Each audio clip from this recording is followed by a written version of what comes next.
I'm glad your wife knew where I was going Sunday.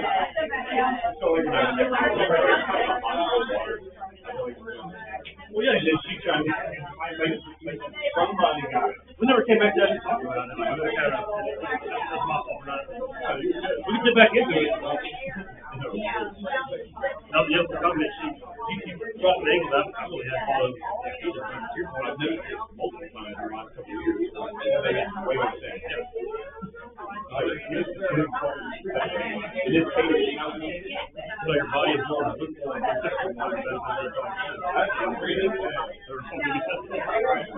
was pretty young. My friend said he would get tired of my hot water. He would want cold water. He could just chug like yeah, I'd worry about water all day. I really use that. Like I said.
The jerky that running out of heat to it.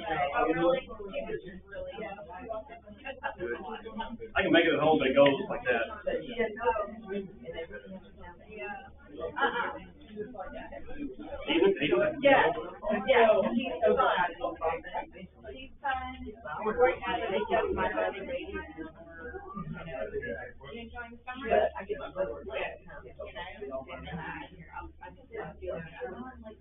She's working with you.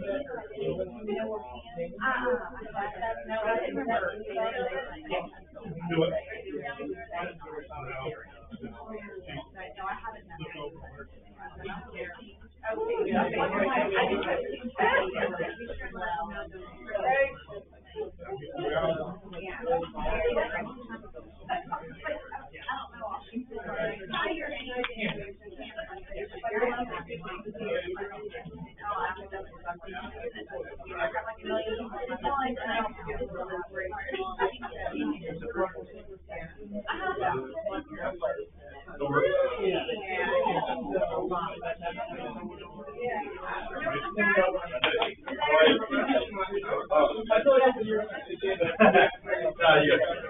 Sorry.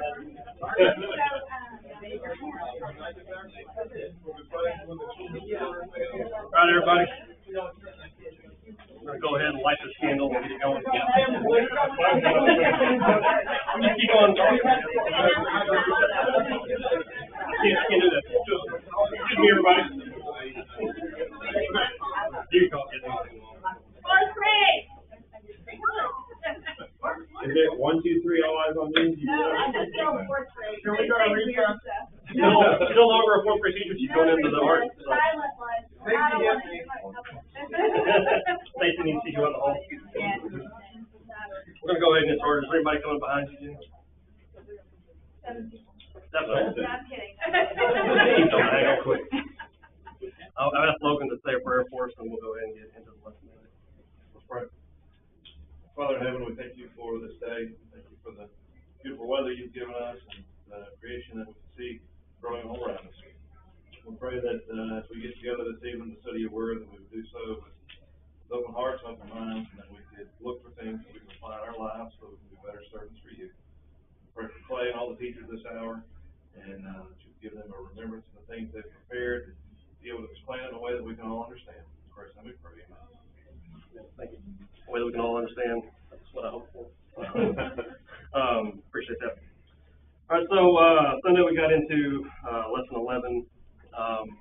This book obviously is about making choices, and this lesson is about choosing to abound in kingdom work. All the lessons have been about making deliberate choices. Now, we said for every class, it's something you've got to make yourself do. It's not something that comes to you naturally. So choosing to do all the things we talked about, believing in God, choosing to believe in Bible, it's His Word, all these other lessons that we've had are not otherwise things that you would do on your own. So this is something we got to remember to ourselves. We got to choose to do this and actually put effort into things that we're talking about throughout this entire book, and including lesson tonight, finishing up tonight on doing kingdom work. We talked about it Sunday a little bit about some of the duties that Christians have. Talked about there's nothing exhaustive list by any stretch, but loving God above all, loving others, including our enemies, praying for them, obviously, obeying God's commandments, spreading the gospel, serving others. There's a list of things that we should be doing as Christians. What did we talk about, though, about what those things are and what prevents that? I talked about being lazy. Wilson Adams, when he wrote this book, talks about being a pew potato. That was kind of a weird word, hard for me to even say it, but pew potato. It's pretty, kind of liken it to being a couch potato. We know what a couch potato is. A couch potato is somebody who makes a habit, and that's kind of their hobby, is just being lazy. They're good at it. So what they do is take a lot of pride in it sometimes. But being a couch potato is kind of likened to being a pew potato. What's a pew potato in this lesson here? What does that mean? What did that mean? You come in, you warm the pew, you make criticisms, but you don't provide anything productive. Yeah, so somebody shows up and checks the box. I was here. I was here. You can't give me for that. Got that box checked. I'm here. It's the minimum amount of work. Yeah, a lot of times it's not always, but a lot of times one's going to reserve the right to point out the problems and complain a lot about things that aren't right. The singing's not this, the praying's not this, the services are this or that. Instead of jumping in to help or doing things to make things better, it's really easy to sit there, point blame, and kind of sit on the side of the way. That's kind of the idea we talked about. There's things that we all need to do as Christians, but then there's several people that across the church and around the world that choose to just kind of sit off to the side and maybe kind of fade into the background, and kind of like Rambo 3, I think we had Bath and Butt on him, kind of blends into the background. Kind of comes into my mind. That's exactly what I was thinking. That's what I'm thinking about, right? Yeah. It comes to mind, right, Rambo. The idea is kind of blending in the background, hoping nobody calls on you, hoping nobody sees you, so you don't have to do anything and take any action. You don't have to lead things, say prayers, whatever that job is, teach class, whatever. You want to just come in and check the box, say you were here, and that's really the amount of effort that you put in, if that. There's also a lot of Christians that put in substantially less amount of effort than that, but the point is, that's the point of it. So turn over to 1 Corinthians chapter 15. Kind of got into this idea. We had a real good discussion Sunday. Didn't really get too far into all the notes, so we're going to try to get back into it today. 1 Corinthians chapter 15. What was the book of the letters that Paul wrote to the Corinthian church for? What was that letter? The letters about?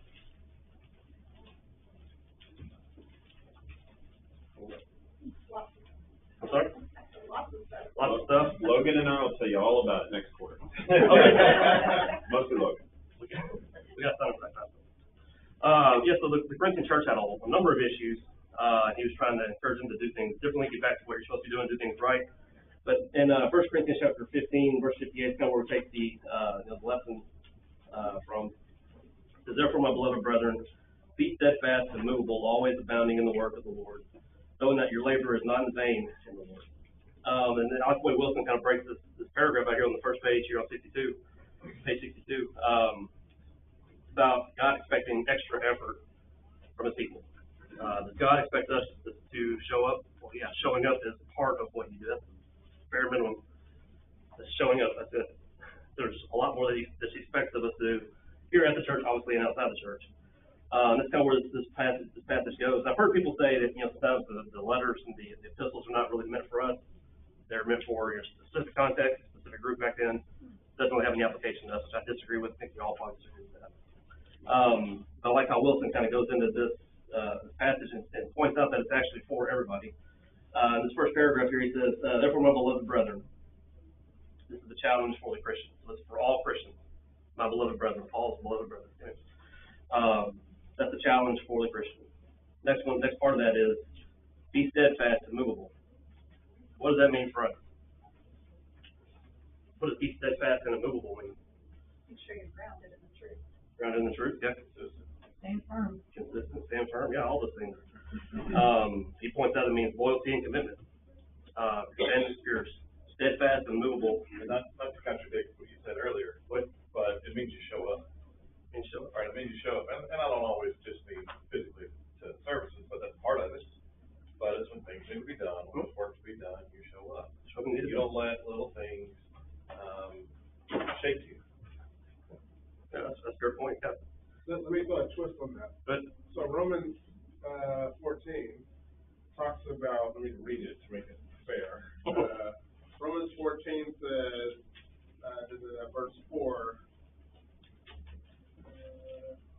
who are you to judge another servant? To his own master he stands or falls. Indeed, he will be made to stand, for God is able to make him stand. So when we think, I can say the answer, I just want to think through this. Because I think sometimes what we do is we can put things on people who are at their capacity versus someone else. And we have to be very careful. I agree, show up. And I agree God's looking for our discretionary effort, right? The Bible's clear. It's 1 Corinthians 15. It's clear, but your discretionary effort is not the same as mine. And sometimes what we can do is, look, there's people in this congregation who struggle with different stuff. Let me just say it that way. And we have to be cognizant of that they may not have the same ability or capability, and them showing up when they're dealing with a ton of crazy stuff on the side may be all that they can do, right? And so all I'm saying is this thing is so fluid, we got to make sure that the scriptures tie into scriptures, because showing up is one thing, but God knows the judgment and the intent of man, right? And you could be, Brent could be showing up, and that's nothing for Brent.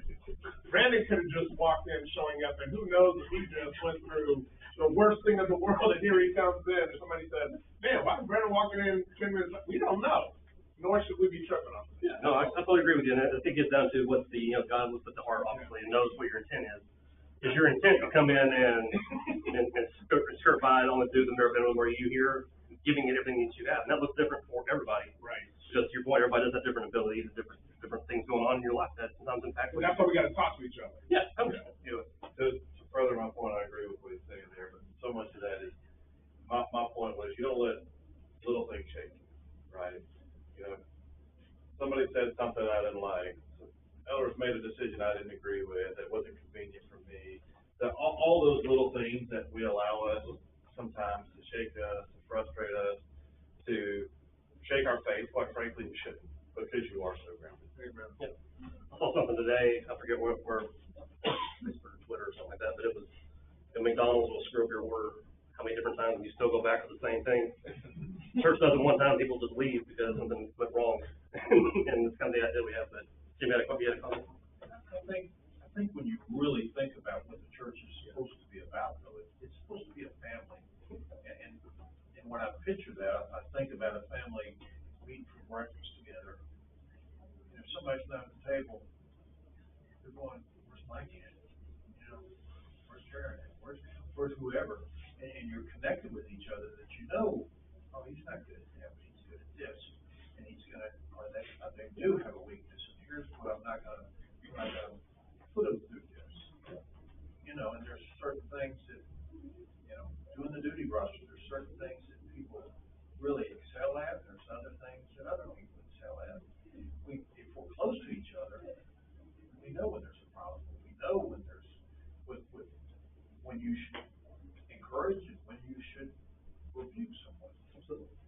And try to find that balance of when you should step in, because you perceive somebody not putting in all their effort, you may be totally off base, and maybe putting in everything that they have and then some, but your perception of it may be different, and learning when to say anything or the right thing or how to say the right thing is a challenge for all of us. But to your point, if we know each other, to Brent's point, if we know each other and we're involved in other lives, that becomes a little bit easier. Because I know what somebody's strengths and weaknesses are more, not maybe not everything, but I understand more about what they're capable of, what they're good at, what they're not good at. I'm not more, if I look at to just hammer them on something I think it may be a weakness. If I understand them and I know them, what they're going through, it makes a huge difference on how we look at those things. So. Like I heard a sermon one time with different context, but I think it applies there. Don't assume what needs to be proven, right? The intent of that statement right now is if we know somebody doesn't seem like they're up to par, go talk to them, right? Because to your point, right, that's what I was really trying to drill on. We do a lot of complaining about trivial stuff. I agree with what Logan is saying. We allow trivial stuff and, oh my goodness, why? Forget it, I just can't because we didn't start at 10, we started at 10:01, right? That's crazy. I'm talking about, I'm talking about when there is a thing and I perceive that something, how come Clay isn't, instead of me talking, trying to figure out, go walk and talk to Clay and say, dude, you're all right, what's going on? Because you seem to be, and have a true, to Jim's point, family conversation and get this thing going. That's a good point. Again, back to this real quick, the rest of this verse, the heart of this verse says, be steadfast and immovable in the work of the Lord. To me, that's like a part of the entire thing. You're supposed to be steadfast and immovable in the work of the Lord. That's really the heart of it. And it says, this book here says, always abounding, this involves the challenge, this challenge involves extra effort. And it goes into in the work of the Lord. That's a challenge that involves an endeavor and a special cause. In special cause, the Lord's cause. And it says, knowing your toil will not be in vain in the Lord. And obviously, it's something that's going to be rewarded if you are able to do those things and be steadfast in that work. I think it's very important for us to always keep that in mind that it's not something that was written to that church only or those churches only, but for us to take a lot of value from today. We are to be fulfilling that passage, that verse. Here in point B, it says, God expects his children to become part of a local assembly of believers. Turn over to Hebrews chapter 10 real quick. We'll read that passage. Hebrews chapter 10.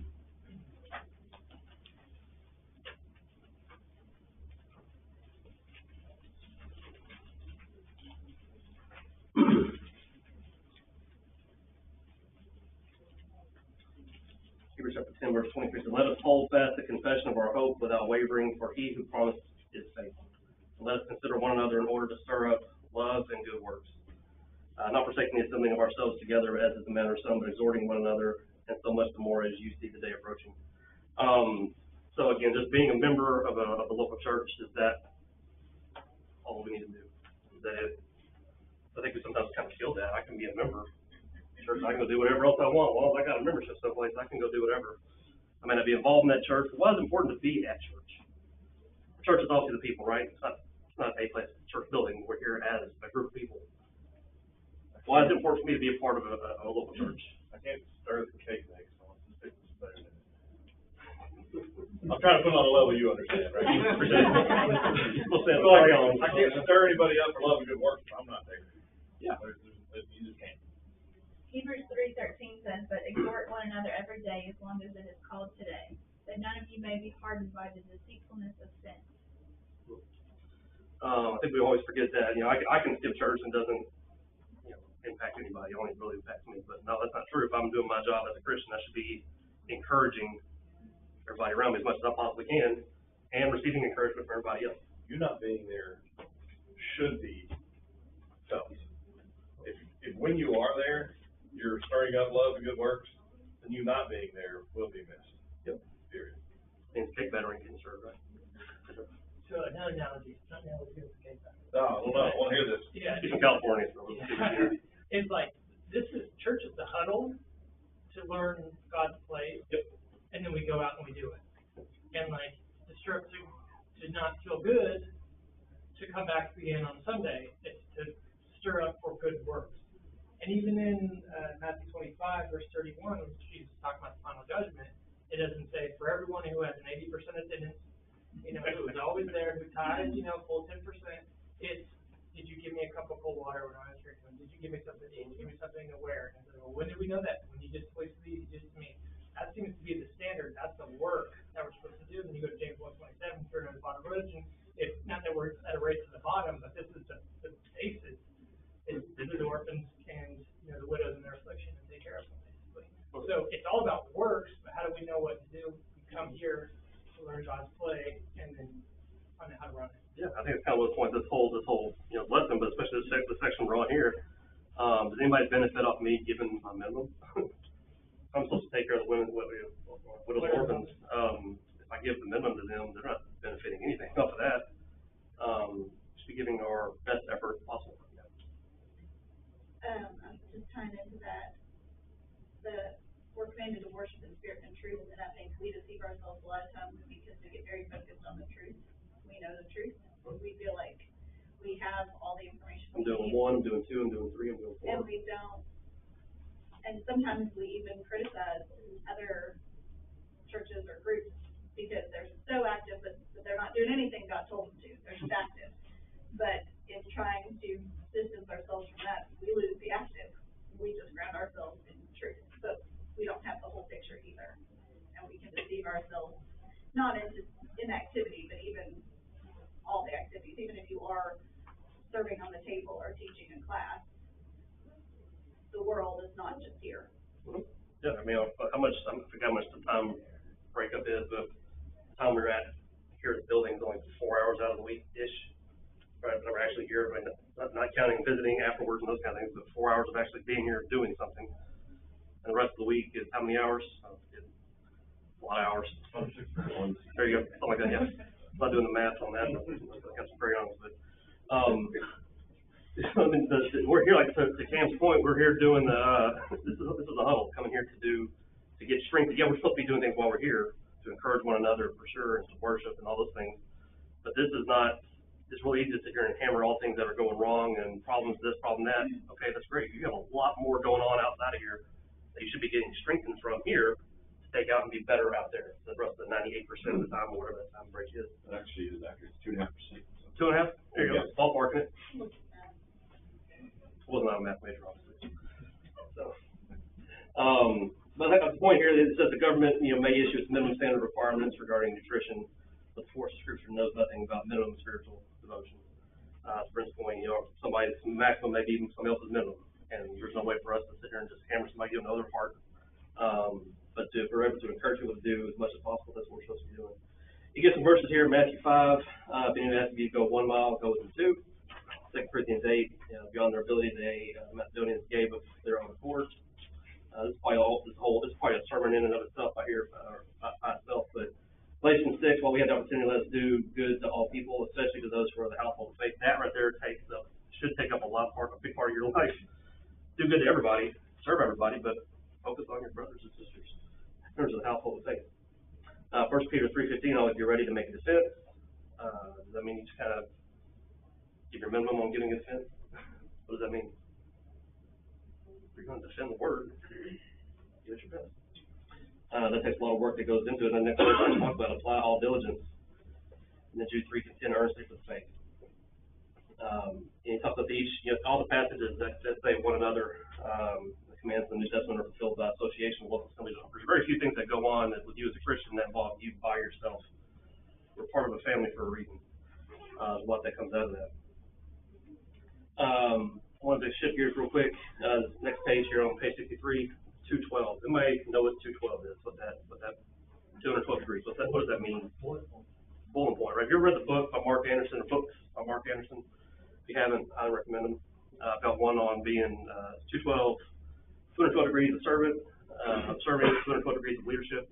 It's not that doing that extra effort, 211 degrees, it's just hot water. It doesn't do anything, but 212, it starts boiling, that'll move a train. That's kind of what he points out here. So it's about not just doing things, but doing the right things, putting in that little bit of extra effort to make a huge difference. If you haven't read those books, I highly recommend them. They're good for, a lot of different things, but especially work. But, it's the same idea we have here. One of my favorite comedians, probably all of our favorite comedians, Seinfeld, has a great bit about, people putting in extra effort. In the Olympics, it could be a photo finish, you have first place, second place, third place. Separated by, this much. Greatest guy in the world, never heard of him. That's a good bit. That's kind of how, that's my first bit. That's kind of what came to mind when I read this, but there's people that want to go to the Olympics, you put all that training, all that effort, but somebody didn't put in that may not be that one little extra effort. They could have done something different to, get that extra half an inch. I would have wanted to dove, whatever it could have been. That one extra inch could have done it. Makes a huge difference. That's kind of the point of this extra degree, doing 211 degrees, again, just hot water, but 212 degrees, that one extra degree boils the water and moves the train. That 1 degree could make a huge difference. So when I was preparing for this, thinking to myself, if I put in just 1 extra degree of effort, what kind of difference would that make? For me, for my family, you got it. If we're all doing 1 extra degree of anything, if you're trying a little bit harder on your prayers, if you're trying a little bit harder on your praise, trying a little bit harder just a little bit on your worship, on your attendance, on anything, we can all do better at something. That 1 little extra degree make a huge difference for ourselves, for our church, for our families. The list goes on and on about difference that could be made from that 1 little extra effort. And there's lots of analogies from sports, obviously, that kind of comes into play with that. He points out here it's not just the effort that's missing; it's usually just the extra effort that we need to put into it. Point number 2 here, he points out Paul. Like the principle, we could all sit here and really drill down on somebody else, saying this person's not doing anything, they're just kind of bumping along, they just show up and that's all they do. That may be their maximum that they're doing. That may be true. I don't disagree with that at all. But I want to turn over to 2 Corinthians. I think Paul kind of puts Paul to shame with things that he was going through. I don't think he was just given a couple extra degrees of effort on anything that he did. He's very much a type A individual that was kind of going full speed, everything he did. But 2 Corinthians chapter 11, I'm going to read verses 23 to 28.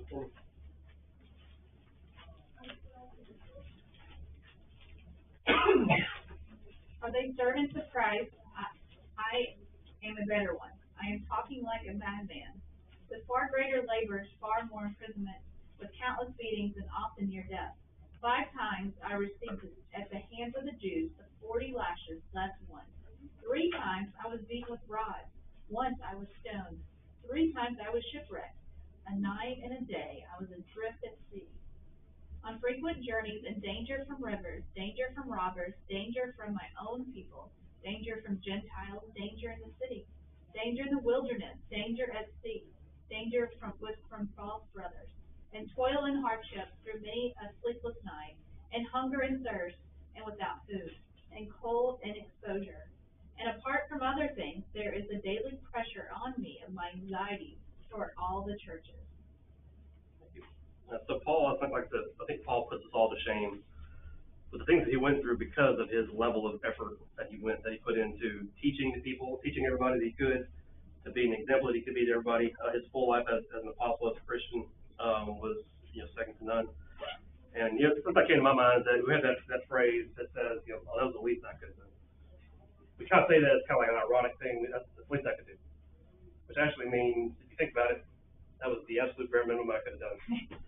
I think Paul would kind of say that about himself, that this was the least I could have done. And if you look at his least, I'm making that up, obviously it's not scriptural, but his effort, my effort compared to what he's doing and going through because of his effort, it's a night and day difference. And so while I think we're in a situation where we're going to be going through these kind of problems that, suffering that Paul went through, but you have to ask yourself, am I putting in anything close to this level of effort on anything that I'm doing? I think everybody in here could probably say, truth be told, I'm not. not praying like I should, or as much as I should, or as good as I should, or the right intent, all those kind of things. I'm not singing like I should, I'm not singing with the right heart, I'm not worshiping like I should, I'm not putting in diligence, whatever that may be. I think if you compare yourself to Paul and starting through Christ, the effort that we're putting in is very, very minimal to what it could be. Again, everybody's different at this point, but something we need to keep in mind. No comment. Let me chime in. Yeah, go ahead. You know what I like about Paul? That same character you saw about Paul, he was like that as a sinner too. Remember, it was Paul, right? That was, he wreaked havoc, the Bible says, on the church. Going the extra mile, throw people in jail, doing all that stuff and doing everything he did. But if you remember what Christ told him, or Christ told the Ananias, hey, I'm going to have to get Paul, because Paul is going to be somebody I'm going to use to go to kings and queens and all over and spread the gospel. He's going to suffer many things for my sake. When Paul was convicted, look at Paul's character. He was all in. And when he was a Christian and convicted, he was all in. God just wants us to be all in. And my only point was, all in may look different for everybody, but God just wants us to be all in. Wants that effort. Yeah. Wants your best effort, whatever that may be. He turned them into what he wanted them to be. However, he picked the personality and the dedication he knew was going to be needed for what he had in store for us. Right? Yep. I mean, it's simple as that. 100% agree. The scriptures tell us God gives us each talents, right? If you got one, your job is to turn it into two. If he gives you 5, you do 10, right? And so we have to remember God gives us those abilities. Well, your first thing is you actually have to use it. Yeah. Whatever that talent is, you have to use it. Exactly. So, but he gives them to you, and it's just, we're simply servants, like Matthew 17 or Luke 17.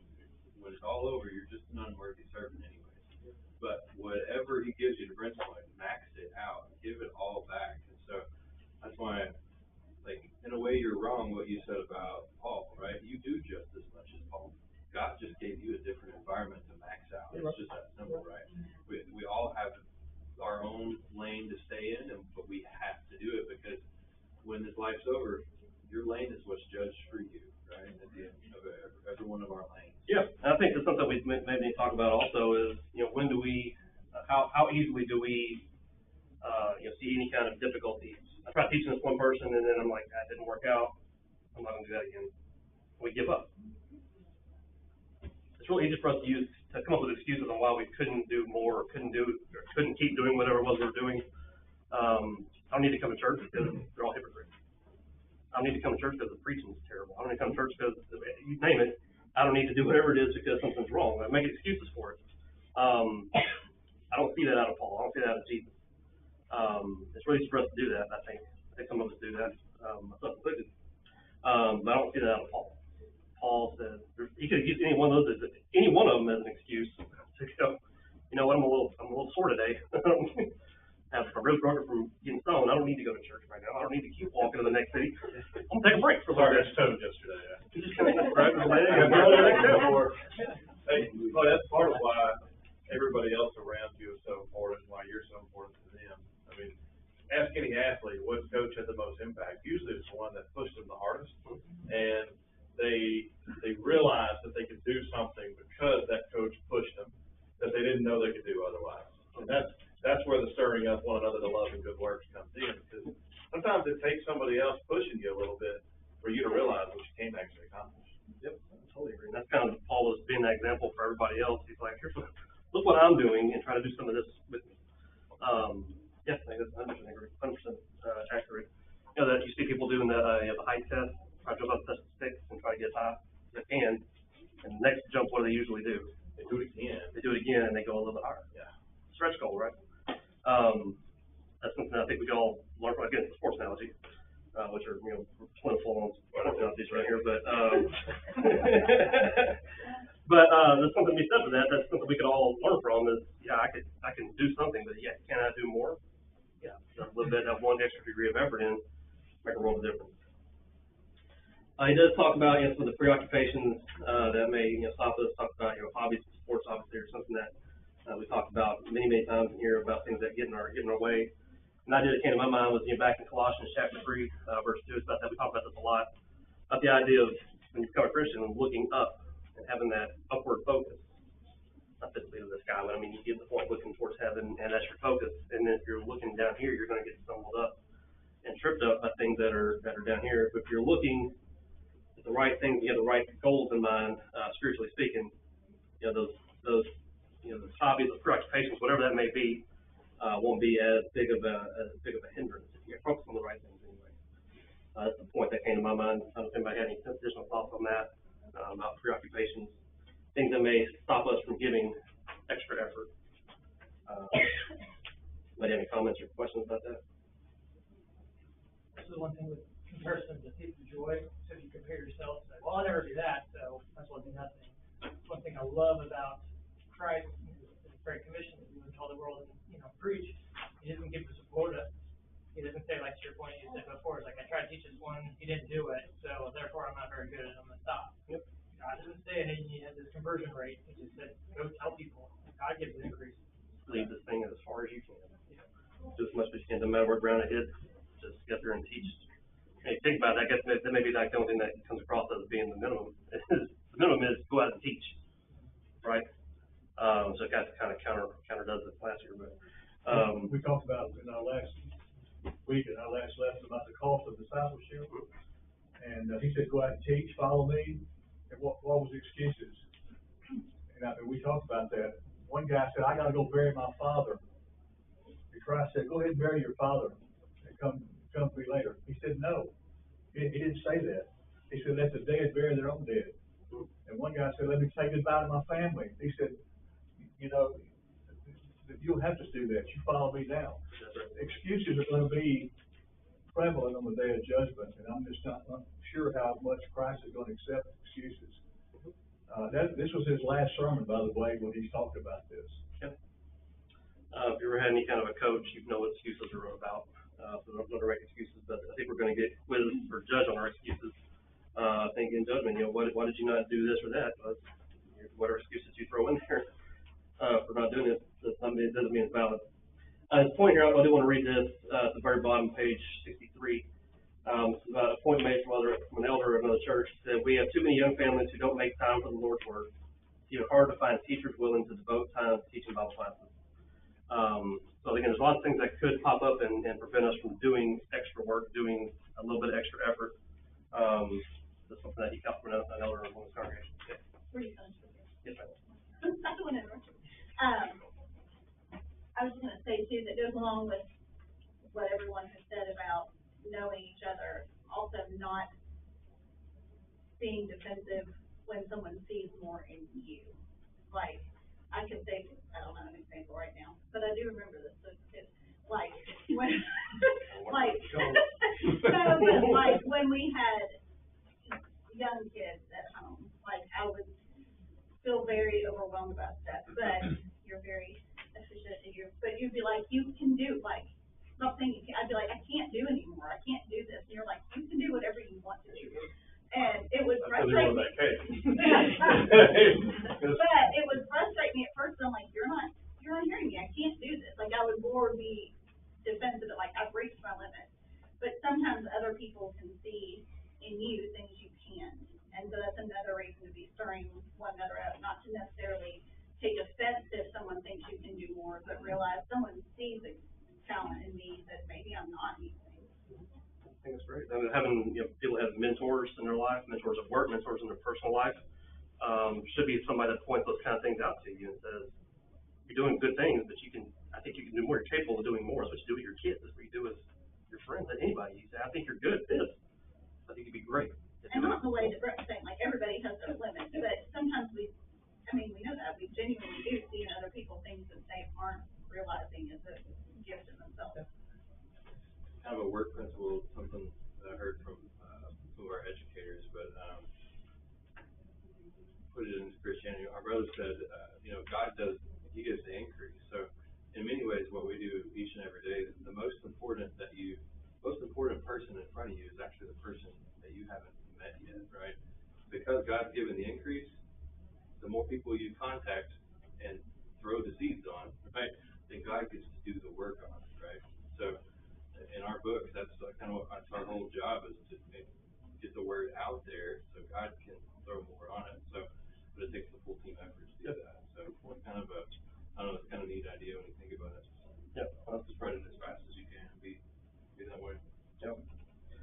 The last point here, and point number 3, we already talked about point number 2, but, the point about prosperity, so does your church grow more in times of adversity or prosperity? I started thinking, what about that for us as a congregation? What about that for us as individuals?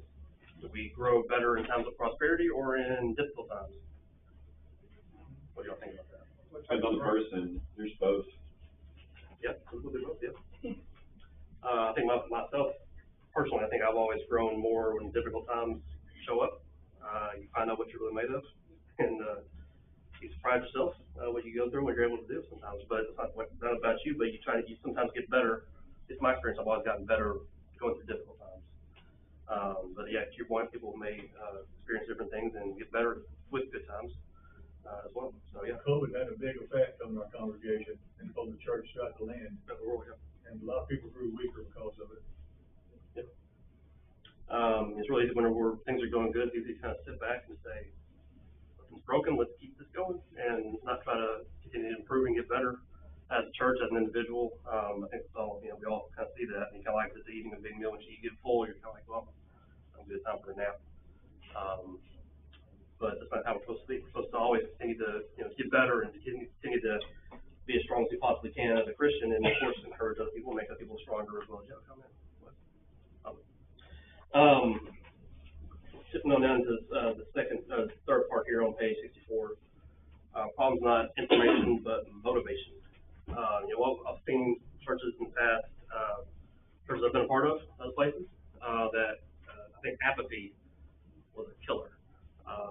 You might know what apathy is? Okay, don't care. Don't care. Just don't care. Like, what's the point? You quit caring for one reason or another. People just kind of, lose the fire goes out for whatever reason.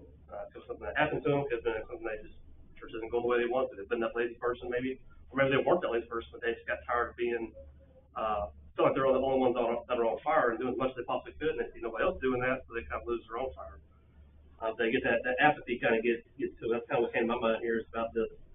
If you just get to where you just don't care, well, if that happens to me, that happens to her, happens to him, happens to anybody else, and we all start getting to that point eventually. What happens in the church? Right, it starts to shrink, starts to die.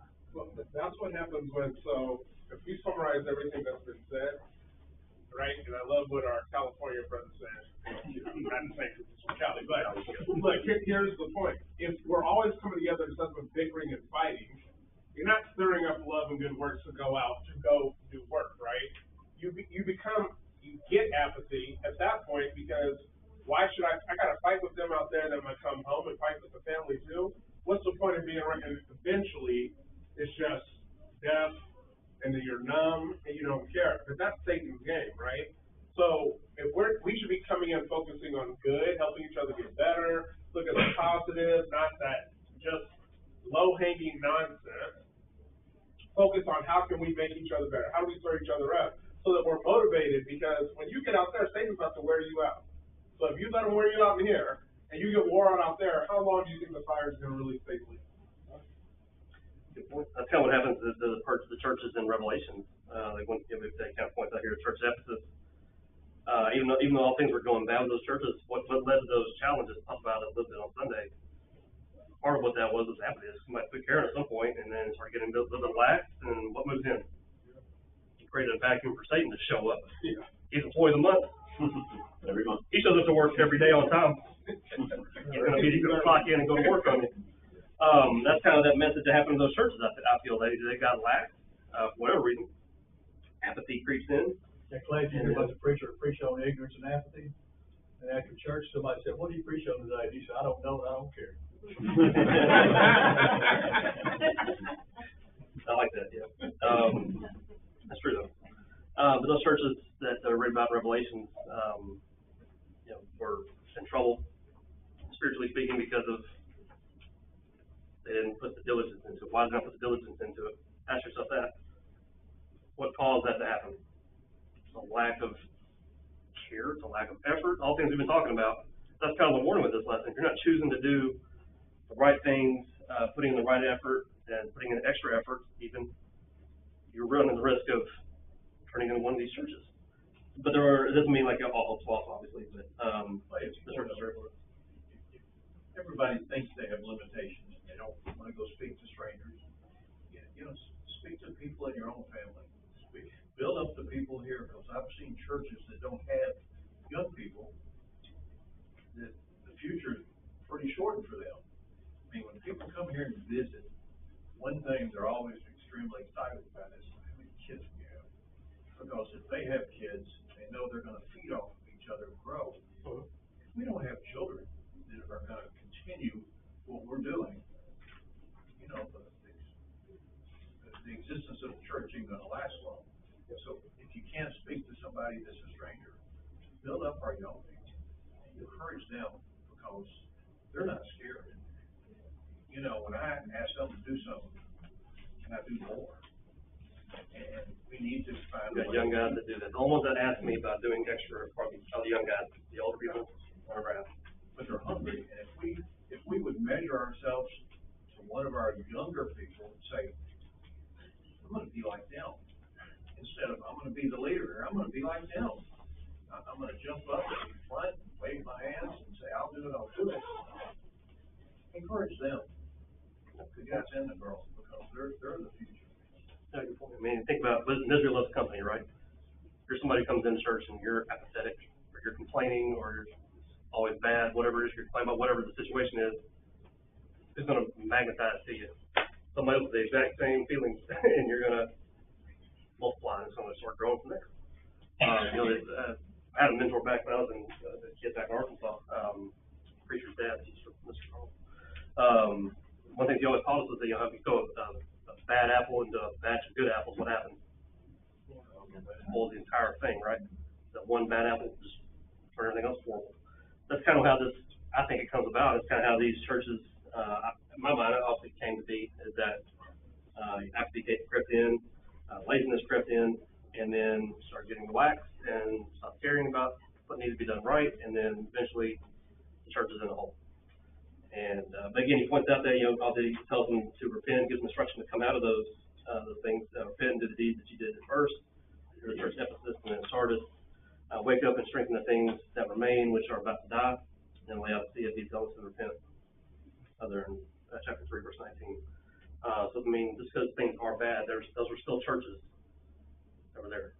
He didn't say you're no longer a church because you're doing things that are off faith. He said you're a church still, make corrections, get it right. So I think it's always something to be positive about. I would say there.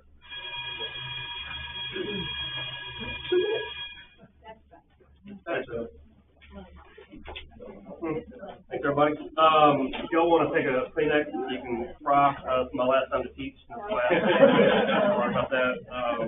Put the handles out earlier. Then they're going to take us, finish our own lesson on Sunday. I think we're good. We're good. Oh, we're good now. Nobody's sad about that.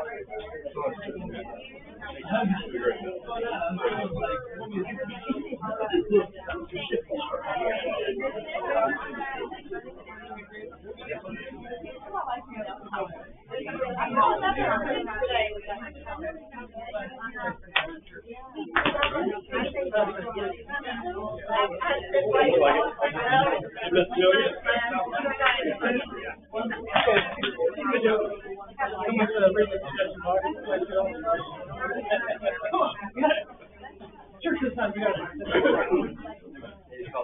Close your heart.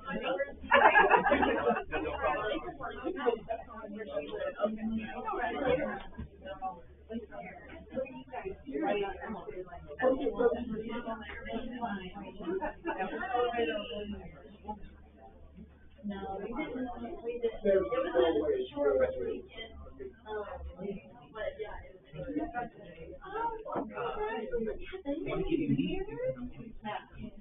I have nothing to do with you. I have nothing to do with you. I feel like it was just yesterday we were in the class. How are y'all feeling this year?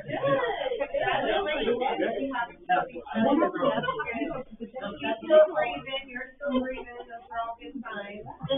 Yeah, we're moving to Nashville in August. Are you really? Yeah. Oh, I'm gonna miss y'all. No, you're gonna love Nashville. I know. You're gonna love it. Nashville's great. Yeah, Nashville is fantastic. Every time I go, I'm like, if only we could just do a little bit. She did her, downtown is nice, and they have, have you guys seen that big facility that they have that has all the, different kinds of things? And they have like a,